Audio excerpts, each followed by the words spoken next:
Welcome back to another build demonstration, this time one of those Living Flame Pseudo Infinite builds.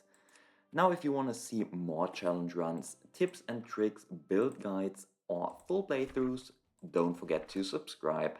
Now let's jump in. Now this build wants to use a blood rend pill before fights for maximum potential.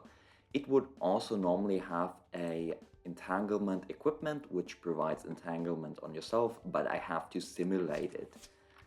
Now let's start with this, and I can tell you this build pops off on turn 2 exactly, so don't expect everything on turn 1, but turn 2 is where we actually start like popping off, and that is fine.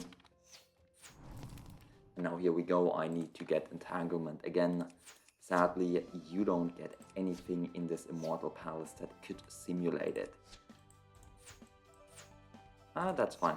But now let's show why this is called a pseudo-infinite, because right there we didn't use any energy.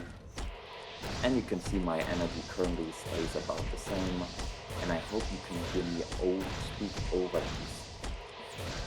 But if you see it, like, we can use these skills a bunch.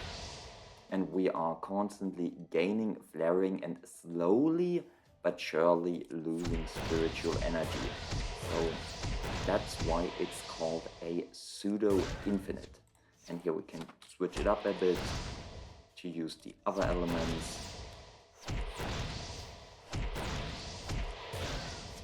And here to use Archer. Let's get rid of those other ones.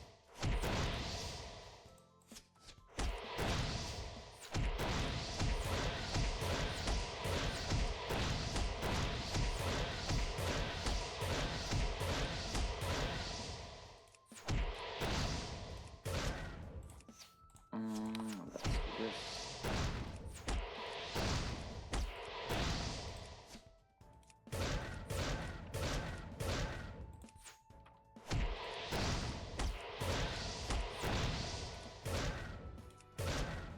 And there we go, we now ended our turn. I no longer have any spiritual chi and we dealt 15,000 damage. Now let's talk about this build. The basic idea is a combo of Rotting Poison spell and Flame Spirit Invocation.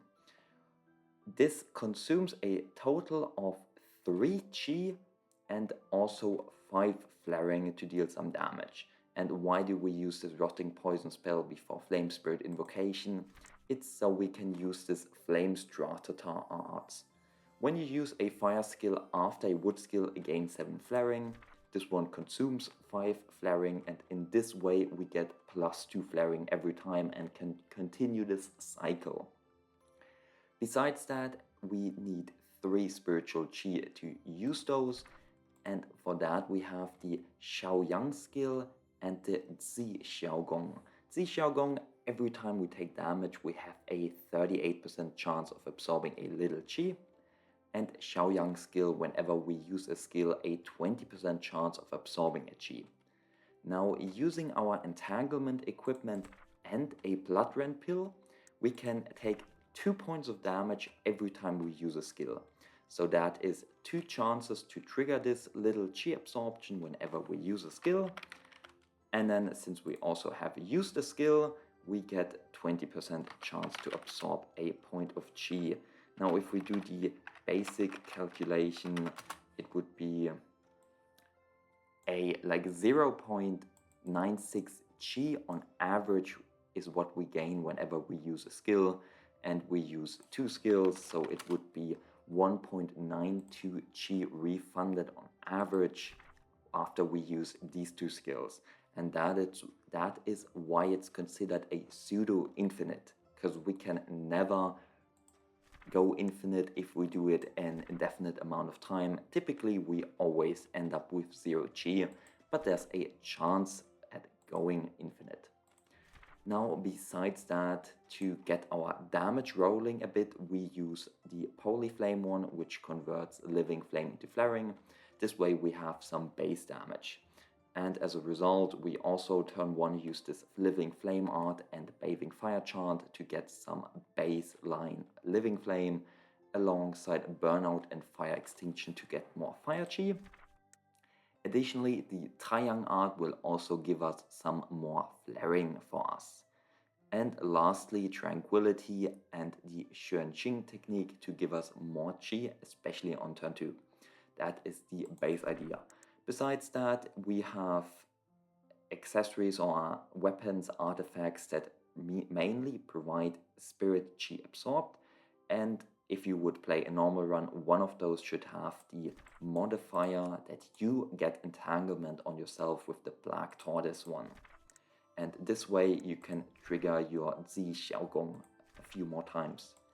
Regarding Dao Enlightenments, as you can see, we have Weapon, then we actually have a good amount of points remaining. You could invest into pills if you want to.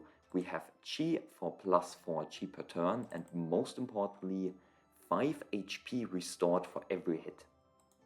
Because currently with 2 Entanglement and a Blood Rend pill, we are losing 3 HP whenever we use a move, and this recovers 5 HP when we deal damage, and we deal damage twice. So we would lose 3 HP, then immediately recover 5, lose 3 HP, immediately recover 5. This way we can make up for it and not die if we were to go infinite. Then outside of that, I currently have Fire. This Fire Mastery and Transform into Flame is absolutely not required. It only adds like 20% damage and some less damage taken on the enemy's turn. And wood just to get 2 more wood chi at the start of the round. And I believe I've now covered all aspects of the build. Okay, right. Rope I currently don't have equipped. You would want a rope that gives you plus wood and plus fire weight. And I took that into consideration when doing the spiritual route on this character. You would use your rope to attain roughly these elements. And well, I guess we can find another entanglement. Now we start. Now we pop off. That is fine.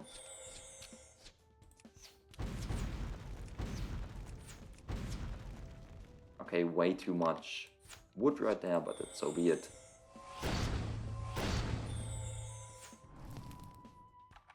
And now get entanglement and pop off. We go for Polyflame.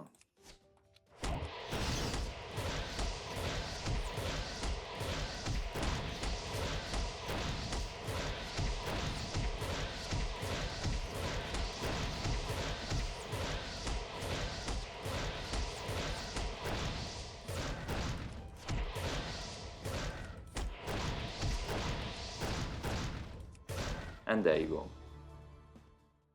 I could have most likely done the energy a bit more effectively right there, but it more than kills the enemy, and that's one of the stronger Nathan Soul ones. Now I hope you guys enjoyed. See you guys with the next one. Bye bye.